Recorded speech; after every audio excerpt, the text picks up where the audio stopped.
مکہ کا ایک عظیم ابو حفص سمرقندی رحمۃ اللہ علیہ فرماتے ایک آدمی مر گیا تھا جس کا چہرہ گدھے کی شکل کا ہو گیا تھا اور اس کا اکیلا بیٹا تھا. دروازے بند کر دیا یہ سوچتے ہوئے کہ باپ کو یہیں دفن کر دوں گا, اٹھاؤں گا تو لوگ کیا کہیں گے.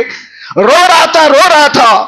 عرض کیا میرے آقا کی بارگاہ میں. اچانک وہ کہتا ہے, وہ گھر کی عورتوں کو بھی سمجھا دیا تھا دروازے بند کرو, اس جنازے کو ہمارے باپ کو یہیں دفن کر دیں گے, لوگوں کو نہیں دکھائیں گے, دکھانے جیسا چہرہ بھی نہیں ہے.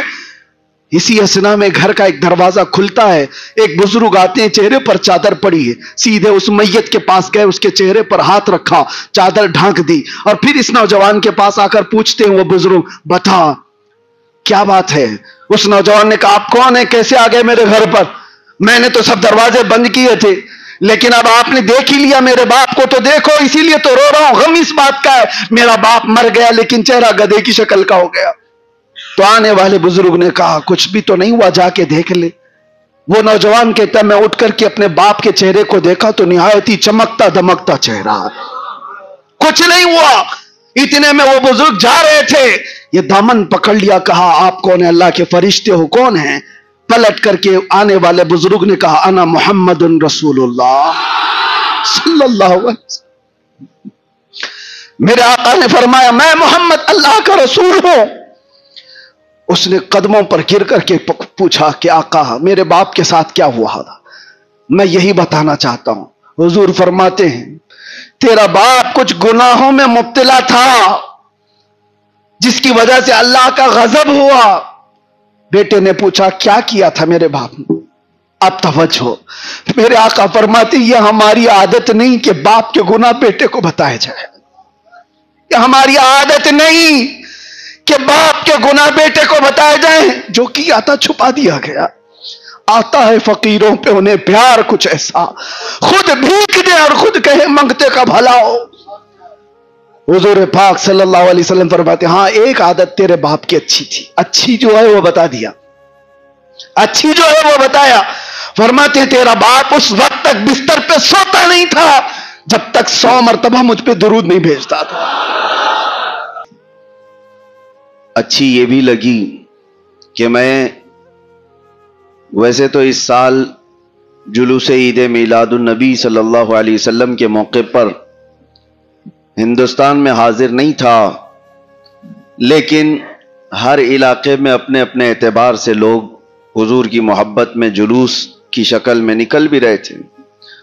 ہبلی کے کیا حالات ہیں میں نے معلوم کیا, تو ظاہر سی بات ہے میرے عزیزوں جو ہماری روایات باقی ہیں اسی روایت پر عمل کرتے ہوئے ٹھیک جس دن حضور پاک کی عید میلاد تھی اسی دن یہاں پر جلوس بھی نکلا. بات صحیح ہے.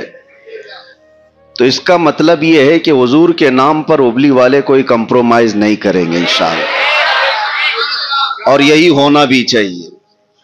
ایک بات میں بہت چھوٹے وقت میں کچھ چیزیں دے کر کے چلا جاؤں گا. ویسے بھی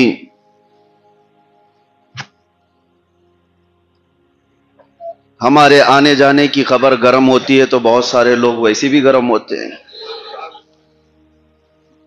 میں نے محسوس کیا ہے کسی مہمان کی آمد کبھی اپنوں کے لیے بھی نیند اڑا دیتی ہے. اپنے بھی انتظار کرتے ہیں, ایکسائٹمنٹ ہوتا ہے کسی محبوب کے آنے کا جس سے محبت کرتے ہیں لوگ. کچھ شخصیت ایسی ہوتی ہیں جن کے آنے کے انتظار میں اپنوں کی بھی نیند اڑ جاتی ہے اور غیروں کی تو فیوز ہی اڑتی ہے. خیر بات وہ نہیں ہے, لیکن ایک بات میں ضرور کہہ کر کے جاؤں گا. 1500 سالہ عید میلاد النبی اس سال منایا جا رہا تھا. کتنا زور و شور اور کتنے زیادہ اہتمامات کیے جا رہے تھے. اس کے باوجود جب وقت قریب آ جاتا ہے تو میں ان لوگوں سے یہ ادباً کہوں گا کہ کس چیز نے تمہیں اکسایا اپنے نبی پاک صلی اللہ تعالی علیہ وسلم کے عید میلاد پر کمپرومائز کر لو. لوگ یہ دلیل دیتے ہیں کہ جلوس تو کسی بھی دن کیا جا سکتا ہے حضور کی محبت میں, تو کسی دن بھی کیا جا سکتا ہے تو ہر دن کرو, ہر ہفتے کرو. ہمارے بزرگوں نے 12 ربیع الاول شریف کی ایک تاریخ جو متعین کی ہے, سب کے جذبات اس سے لگے ہوئے ہیں. ہم اپنے ہم وطن لوگوں کے بھی خیال کرتے ہیں، ڈسٹرب نہیں کرتے. یہ پہلی مرتبہ ایسا نہیں ہے کہ کوئی ٹکراؤ والی صورت ہے. ہم ٹکرانے والی بات نہیں کرتے. ہم اپنے نبی پاک کی محبت میں جب نکلتے ہیں تو انداز تو یہ ہے کہ کوئی اگر کاٹ بھی دے تو احساس نہیں ہونا چاہیے. محبت اسی کا نام ہے. حسن یوسف میں کٹی مصر میں انگشت زنا، سر کٹاتے ہیں تیرے نام پہ مردان ہارا.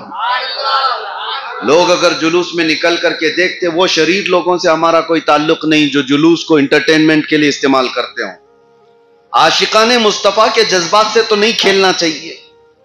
ابلی والو 100,000 بار مبارکبادی میں پیش کرتا ہوں، 1000 بار مبارکبادی پیش کرتا ہوں، اور فخر سے آج آپ کے سامنے کھڑے ہو کر کہتا ہوں کہ الحمدللہ آج بھی غیور سنی اس شہر میں باقی ہیں جو اپنے نبی کے نام پر کوئی سمجھوتا نہیں کریں گے انشاءاللہ. جو بھی ہو جائے. کیا آپ رمضان کی عید آ جائے، بقرعید آ جائے تو اٹھا کر کے کسی اور دن رکھ لو گے، یا پھر چاند سے کہو گے تھوڑے دن بعد نکلنا؟ کیا حالات ابھی گرم ہیں، خراب ہیں؟ کبھی جمعہ میں ایسی نوبت آ گئی تو کیا جمعہ اٹھا کر کے اتوار کو رکھ لو گے؟ نہیں.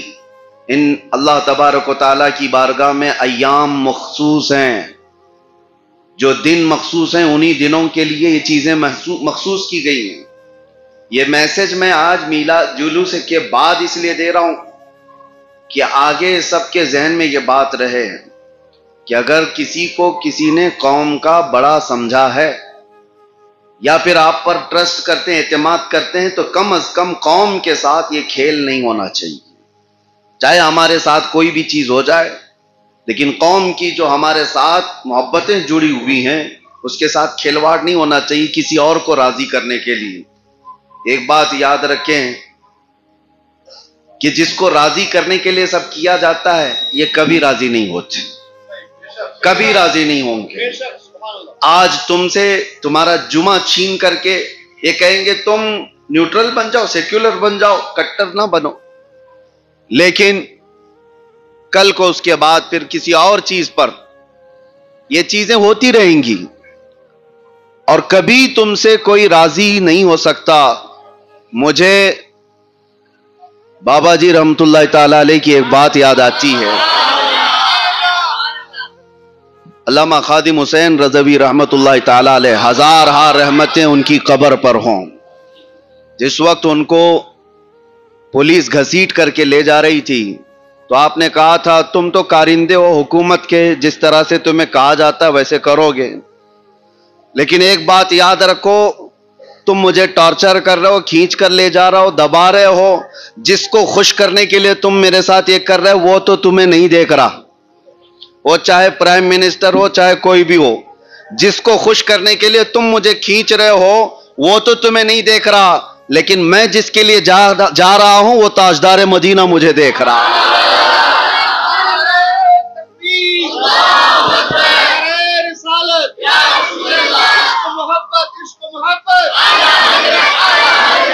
جس کو راضی کرنے کے لیے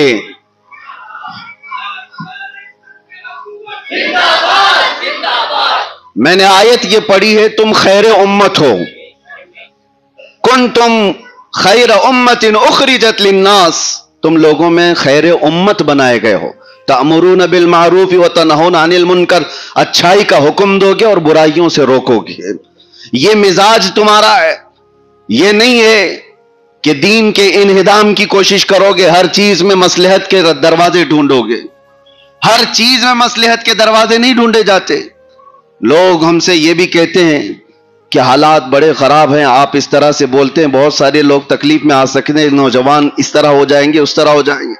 میں نے کہا کیا یہی نصیحت کوئی امام حسین کو بھی دیا تھا کہ ان کے لیے جو حالات بنے ہوئے تھے، کوئی تو نہیں تھا اس وقت، صرف 82 لوگوں کو لے کر نکل پڑے تھے.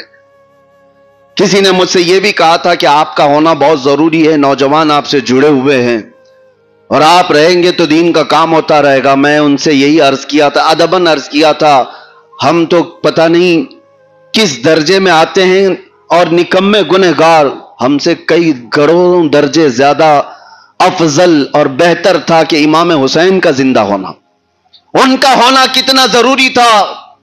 لیکن ہر بار اپنی سیفٹی اور ہر بار اپنے آس پاس کی چیزیں ہی نہیں دیکھی جاتی. اسی لیے ایک محاورہ مشہور ہے, کیا ہے کہ جب تمہاری جان پہ کچھ بن پڑے تو صدقہ دے کر کے جان بچا لو. جان پر کبھی کوئی بیماری آ گئی تو کیا فرمایا گیا؟ صدقہ دے دو, اللہ تعالیٰ بلاؤں کو ٹالتا ہے. جب تمہاری جان پہ کچھ بن پڑے تو صدقہ دے کر جان بچا لو, اور جب دین پہ کچھ بات آئے تو جان دے کر دین بچا لو. جب دین پہ بات آئے تو پھر صدقہ دے کر کے نہیں, اپنی جان دے کر کے دین کو بچا لو, وہ اہم ہے. اسی لیے فاضل بریلوی امام اہل سنت فرماتے ہیں, صدیق بلکہ غار میں جاں ان پہ دے چکے, صدیق بلکہ غار میں جاں ان پہ دے چکے, حفظ جان جو جان فروز غرر کی ہے. مطلب جانتے ہو آپ؟ اعلیٰ حضرت کا شعر سنو. جب ہجرت کے موقع پر رسول کریم صلی اللہ تعالیٰ علیہ وسلم غار ثور میں تھے, واقعہ معلوم ہے, حضرت ابو بکر صدیق سارے سوراخوں کو بند کر کے بیٹھے ہوئے تھے, ایک سوراخ پر پاؤں رکھے ہوئے تھے اور اس پر سانپ کاٹ رہا تھا, اور معمولی سانپ نہیں, زہریلا زہر چڑھ گیا تھا. آج بھی آپ پوچھ لینا, معلوم کر لینا, کسی زہریلے سانپ کے کاٹنے سے آدمی صرف آدھے گھنٹے سے 1 گھنٹے کے اندر مر جاتا ہے.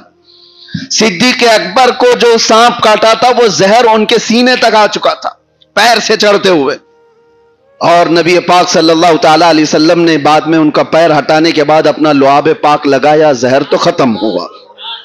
یہ واقعہ تو معلوم ہے, واقعہ معلوم ہے. لیکن سنو, حضرت ابو بکر صدیق نے رسول کریم صلی اللہ تعالیٰ علیہ وسلم کی حفاظت میں, ناموس رسالت کی حفاظت میں کیا چیز دی؟ پاؤں نہیں, انگلی نہیں, بلکہ اپنی پوری جان داؤ پہ لگا دیا. یہ 5 فرض ہیں ہر مومن کے لیے, جس کا زندگی میں اس کو پالن کرنا بہت ضروری ہے. اس میں سب سے پہلا فرض ہے جان کی حفاظت. جان کی حفاظت, دین کی حفاظت, عزت کی حفاظت. 5 چیزیں جو شریعت میں فرمائی گئی ہیں, اس میں سب سے پہلا فرض آپ کی جان کی حفاظت ہے. جان ہے تو پھر سب کچھ ہے. جان کی حفاظت کے بعد جو دوسرا سب سے بڑا فرض ہے, نماز کی حفاظت. ٹھیک ہے, نماز کی حفاظت. اور مولا علی شیر خدا اسد اللہ الغالب رضی اللہ تعالیٰ عنہ عصر کی نماز کے وقت, حضور پاک کے آرام فرمانے کے وقت کیا کیا تھا انہوں نے؟ سورج ڈوب گیا, ان کی عصر کی نماز قضا ہو گئی. یہ بھی مشہور ہے. کیا حضرت علی جان بوجھ کر کے چھوڑ رہے تھے؟ دیکھ رہے تھے سورج سامنے سے جا رہا ہے, اس کے باوجود حضور پاک صلی اللہ تعالیٰ علیہ وسلم آرام کر رہے ہیں اور حضرت علی جگہ نہیں رہے, اٹھا نہیں رہے. عصر کی نماز قضا ہو گئی, روئے. پھر میرے آقا صلی اللہ علیہ وسلم نے کیا کیا؟ اشارہ کیا سورج کو, واپس آ جا, جہاں پر رکا تھا وہیں پر آ جا, عصر کی نماز علی کی باقی ہے. عصر پڑھ لی. لیکن دونوں نے کیا کیا؟ حضرت ابو بکر صدیق نے جان بچانے والا فرض تھا وہ قربان کیا, اور حضرت علی نے نماز کی حفاظت یہ فرض تھی وہ قربان کیا. کس کے لیے؟ حضور پاک کے لیے. اور پھر اعلیٰ حضرت کو سنو, اب ناموس رسالت کا مسئلہ پورا سمجھاتے ہیں. صدیق بلکہ غار میں جاں ان پہ دے چکے, حفظ جان تو جان فروز غرر کی ہے. سارے فرائض کی جان ہے, جان کی حفاظت کرنا. اور مولا علی نے واری تیری نیند پر نماز. یا رسول اللہ, مولا علی نے واری تیری نیند پر نماز, وہ بھی نماز عصر جو سب سے اعلیٰ خطر کی ہے. 5 نمازوں میں نماز عصر کو نماز وسطیٰ کہا گیا, بیچ والی نماز. اس کی حفاظت کا حکم اللہ نے قرآن میں فرمایا, حافظوا علی الصلوات والصلاۃ الوسطیٰ. اس نماز کی زیادہ حفاظت کرنے کا حکم ہے. اور اعلیٰ حضرت فرماتے ہیں مولا علی نے واری تیری نیند پہ نماز, وہ بھی نماز عصر جو سب سے اعلیٰ خطر کی ہے. دونوں نے, ایک نے جان وار دی اور ایک نے نماز وار دی. اب ہوا کیا آگے؟ اعلیٰ حضرت فرماتے ہیں یا رسول اللہ صلی اللہ تعالیٰ علیہ وسلم, میرے آقا صلی اللہ تعالیٰ علیہ وسلم کی بارگاہ میں کسی نے اپنی محبتیں پیش کی ہیں تو وہاں پر کوئی چیز باقی نہیں رکھی جاتی, بھر بھر کے دیا جاتا ہے. بدلا ہی نہیں بلکہ اتنا دیا سرکار نے مجھ کو جتنی میری اوقات نہیں. یہ تو ان کا کرم ہے ورنہ مجھ میں تو ایسی بات نہیں. یہ تو ہم زندگی میں دیکھ رہے ہیں. ایک بار کیا حضور پاک کی عزت پر بات کرو, لوگ ٹک ٹک کر کے تمہارا چہرہ دیکھنے لگ جائے. یہ کس کی عطا ہے؟ حضور پاک کی عطا ہے. صدیق اکبر نے جان وار دی لیکن گئی نہیں جان. مولا علی نے نماز وار دی, ان کی بھی نماز گئی نہیں. ان کی جان بھی بچی ہے, ان کی نماز بھی بچی ہے, گیا کسی کا نہیں. اعلیٰ حضرت فرماتے ہیں تو نے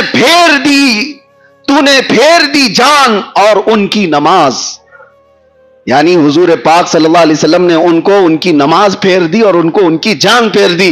پر وہ تو کر چکے جو کرنی بشر کی ہے, وہ تو کر چکے کرنی بشر کی ہے. اس پورے دو واقعے کے بعد اعلیٰ حضرت کہتے ہیں ثابت ہوا کہ جملہ فرائض فرو ہے. فرع کا مطلب سمجھتے ہو؟ ایک اصل ہے, ایک فرع ہے. اصل مین برانچ اور فرع کا مطلب برانچ ہے. اصل کی جو شاخ ہوتی ہے اس کو فرع کہتے ہیں. اور اعلیٰ حضرت کہتے ہیں جتنے فرض ہیں, نماز ہو, زکات ہو, حج ہو, جان کی حفاظت ہو, یہ سارے فرائض یہ فرع ہیں, برانچ ہیں, شاخ ہیں. کہنے کو تو شریعت میں یہ سب فرض ہیں, لیکن اعلیٰ حضرت کہتے ہیں یہ دو واقعے کے بعد تو پتا چلتا ہے ثابت ہوا کہ جملہ فرائض فرو ہے, اصل الاصول بندگی اس تاجور کی ہے.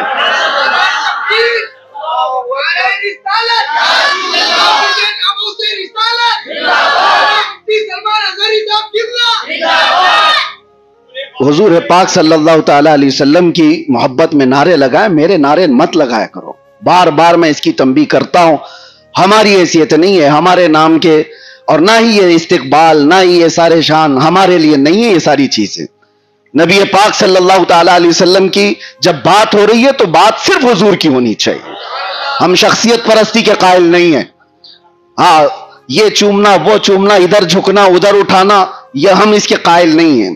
بات اگر بادشاہ کی ہو رہی ہے تو فقیروں کی کیا اس میں ہے؟ کوئی بات ہی نہیں ہے. نبی پاک صلی اللہ تعالی علیہ وسلم کے دربار میں, اسی لیے تو اعلیٰ حضرت کا مشن تو دیکھو, اعلیٰ حضرت کبھی اپنے باپ داداؤں کے قصیدے نہیں پڑھے. ان کے باپ دادے کم نہیں تھے, وقت کے فہامہ علامہ سب کچھ تھے, لیکن جب قلم اٹھاتے تو یوں کہتے کرو مدح اہل دول رضا, پڑے اس بلا میں میری بلا, میں گدا ہوں اپنے کریم کا, میرا دین پارینا نہیں. ہمیشہ بارگاہ مصطفیٰ کی تعریف کیا ہے, اسی لیے مولا ان کی تعریف ہر زبان پر آج کرا رہا ہے. آپ بھی اسی طرح اسی ماحول کو باقی رکھو. نعرہ لگے تو میرے مصطفیٰ کا, ہاں لبیک کہا جائے, خوب کہا جائے, یہ تسبیح بھی ہے اور بارگاہ مصطفیٰ کی حضوری بھی ہے.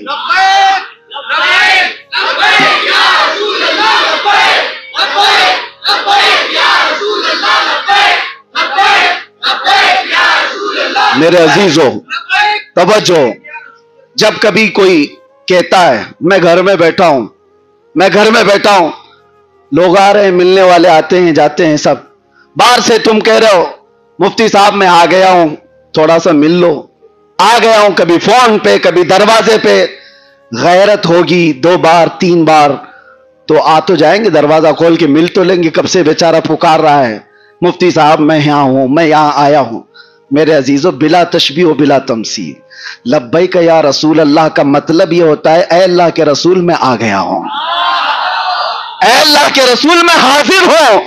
کتنی مرتبہ پکارو گے؟ یہ دنیا والے تو دنیا والے, میرا رسول ایسا غیرت مند ہے, وہ ایک ہرن کے آنسو بھی برداشت نہیں کر سکتا, وہ ایک لکڑی کے رونے کو بھی گوارا نہیں کرتا. تم تو امتی ہو جس کے لیے میرے آقا رویا کرتے تھے. میرا وجدان یہ کہتا ہے کہ لبیک یا رسول اللہ صرف ایک نعرہ نہیں ہے, یہ اپنے نبی پاک کی بارگاہ میں حاضری کا ایک عظیم تحفہ ہے. جس دن نظر کرم ہوگی آقا صرف اتنا فرما دیں گے, آ جا, کب سے تو پکار رہا. یہی تو ہمارا مشن ہے یا رسول اللہ, ہر ستم ہر مصیبت گوارا ہے, بس ایک بار کہہ دو کہ تو ہمارا ہے. اللہ ہمیں اسی حال میں زندہ رکھے اور اسی پر موت عطا فرمائے. آپ خیر امت ہو, امر بالمعروف اور نہی عن المنکر پر جاری رہو, اچھائی کا حکم دینا اور برائیوں سے روکنا. آج ضرورت ہے اس معاشرے کی اصلاح کی. مجھے اندازہ ہے بہت سارے لوگوں نے شکایتیں کی, ان بچوں کو بھی جو ابھی 18 سال کے بھی نہیں ہوئے, ابھی 20 سال کے بھی نہیں ہوئے وہ نشہ کی لت میں گر گئے. اور ایسے ایک صاحب ہمارے ابلی کے آئے تھے, وہ دادا ہیں اور ان کے پوتے کی شکایت لے کر میرے پاس آئے تھے. کہا حضرت میرا بچہ 4تھی کلاس میں جاتا ہے. 4تھی کلاس کس کو کہتے ہیں؟ کتنا ہوگا؟ 9 سے 10 سال کی عمر ہوگی. کہتے ہیں اس کے بیگ میں نے کتنی مرتبہ نشہ پکڑا, ڈرگس. یہ کہاں سے چیزیں آ رہی ہیں؟ کیا 10 سال اور 12 سال کے بچے اس میں ملوث ہو سکتے ہیں؟ آج کس طرف جا رہی ہے یہ قوم؟ اے نوجوانوں, آپ اس کو یہ مت سمجھو کہ انٹرٹینمنٹ ہے, کر لیں گے چل جائے گا. یاد رکھو اللہ کے حضور حاضر ہونا ہے. تم میں سے کوئی بھی طاقتور بن کر کے بھی اس دنیا میں 1000 سال جی نہیں سکے گا. جی بھی لیا تو اس کے بعد بھی موت ہے.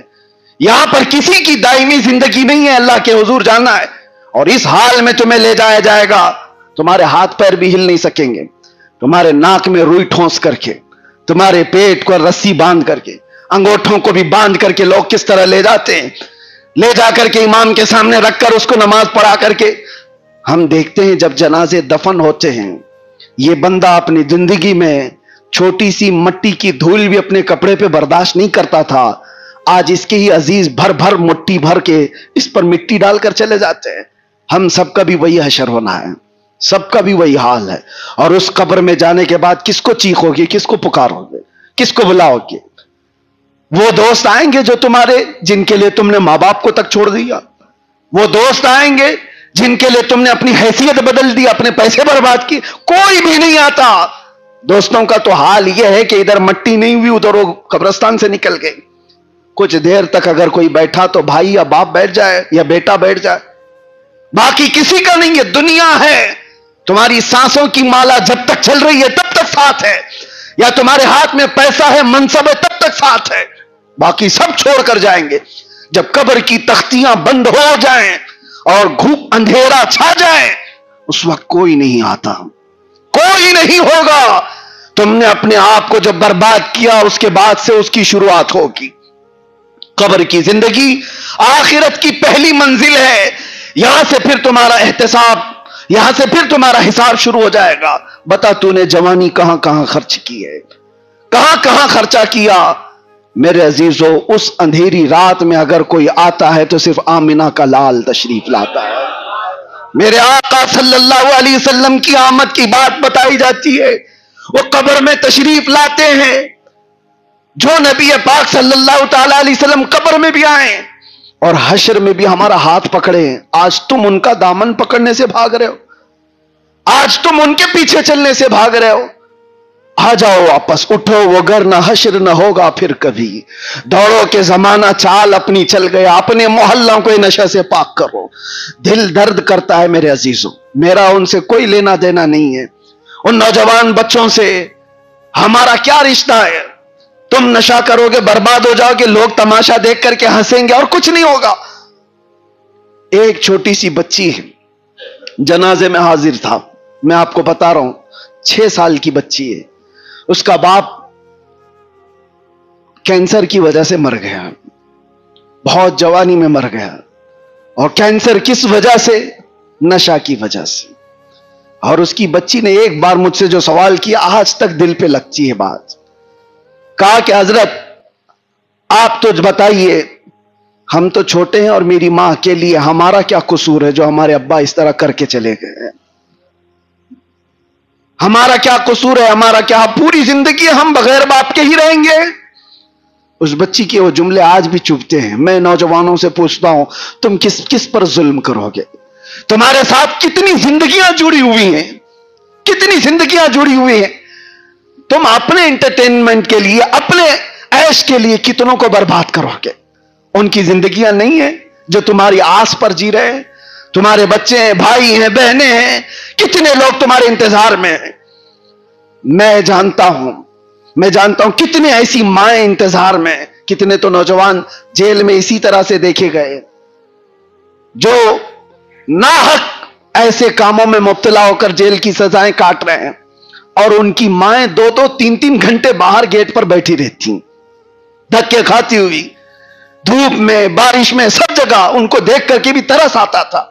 اور وہ مائیں انتظار کرتی ہیں, بیٹا صحیح ہو کر کیا جائے گا, ہم نے اپنی حیثیت کے مطابق جس کو جتنا اصلاح کرنا تھا وہاں اصلاح کیا ہے، لیکن آپ کو میں یہ بات بتا رہا ہوں کہ تمہاری زندگیاں صرف تمہارے ماں باپ، بھائی بہن اور بیٹوں سے ہی نہیں جڑی ہیں، میرے مصطفیٰ سے جڑی ہوئی ہے۔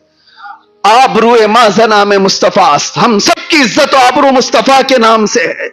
اور جب میں یہ بات پڑھتا ہوں تو رونگٹے کھڑے ہو جاتے ہیں۔ میرے آقا نے جو فرمایا تمہارے تلووں میں کانٹا بھی چبھے تو مجھے اس کا درد ہوتا ہے۔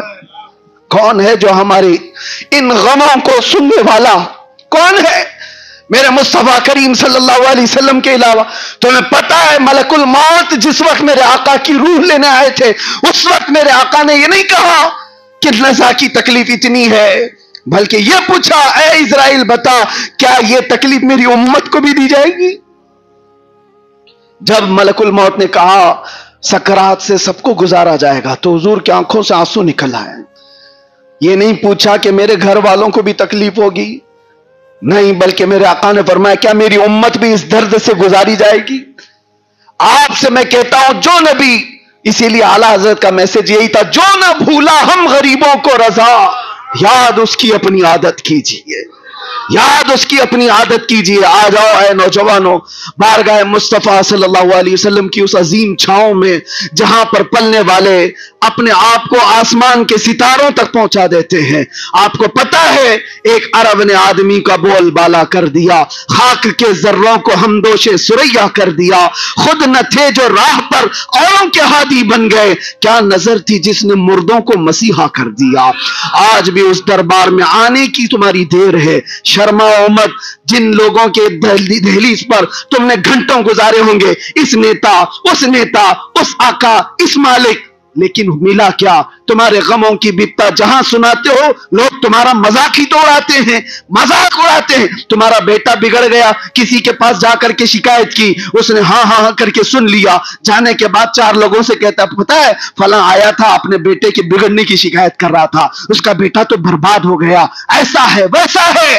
لیکن قسم خدا کی جس نے بارگاہ مصطفیٰ میں عرض کیا، بارگاہ مصطفیٰ میں عرض کیا، میرے آقا صلی اللہ علیہ وسلم کا حال یہ، مکہ کا ایک عظیم ابو حفص سمرقندی رحمت اللہ علیہ فرماتے ایک آدمی مر گیا تھا جس کا چہرہ گدھے کی شکل کا ہو گیا تھا، اور اس کا اکیلا بیٹا تھا، دروازے بند کر دیا یہ سوچتے ہوئے کہ باپ کو یہیں دفن کر دوں گا، اٹھاؤں گا تو لوگ کیا کہیں گے، رو رہا تھا۔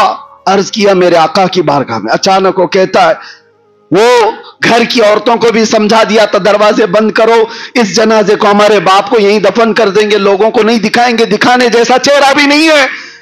اسی اسنا میں گھر کا ایک دروازہ کھلتا ہے، ایک بزرگ آتے ہیں، چہرے پر چادر پڑی ہے، سیدھے اس میت کے پاس گئے، اس کے چہرے پر ہاتھ رکھا، چادر ڈھانک دی، اور پھر اس نوجوان کے پاس آ کر پوچھتے ہیں وہ بزرگ بتا کیا بات ہے؟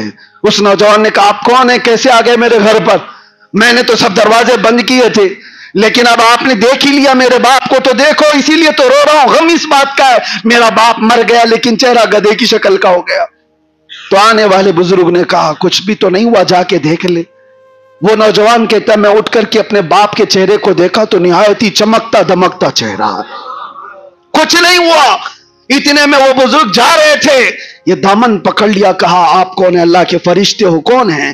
پلٹ کر کے آنے والے بزرگ نے کہا انا محمد رسول اللہ صلی اللہ علیہ وسلم۔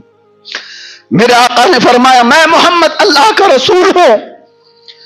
اس نے قدموں پر گر کر کے پوچھا کہ آقا میرے باپ کے ساتھ کیا ہوا؟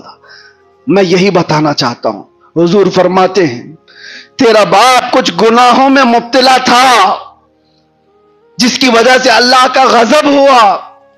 بیٹے نے پوچھا کیا کیا تھا میرے باپ نے؟ اب توجہ ہو، میرے آقا فرماتے یہ ہماری عادت نہیں کہ باپ کے گناہ بیٹے کو بتائے جائے، یہ ہماری عادت نہیں کہ باپ کے گناہ بیٹے کو بتائے جائیں، جو کیا تھا چھپا دیا گیا۔ آتا ہے فقیروں پہ انہیں پیار کچھ ایسا، خود بھیک دے اور خود کہے منگتے کا بھلا ہو۔ حضور پاک صلی اللہ علیہ وسلم فرماتے ہاں ایک عادت تیرے باپ کی اچھی تھی، اچھی جو ہے وہ بتا دیا، اچھی جو ہے وہ بتایا۔ فرماتے ہیں تیرا باپ اس وقت تک بستر پہ سوتا نہیں تھا جب تک 100 مرتبہ مجھ پہ درود نہیں بھیجتا تھا۔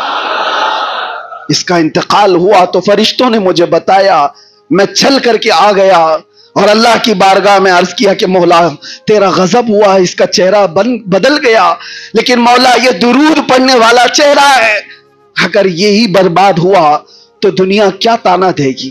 اللہ نے حکم فرمایا محبوب آپ اپنا ہاتھ ہٹاؤ، اس کے چہرے کو سب سے زیادہ حسن ہم دیں گے۔ میرے آقا کا ہاتھ رکھنا تھا کہ وہ چہرہ چمکنے لگا۔ بات یہ عرض کرنا چاہتا ہوں، جو کچھ بھی ہے وہ حضور پاک کے دربار سے ہے۔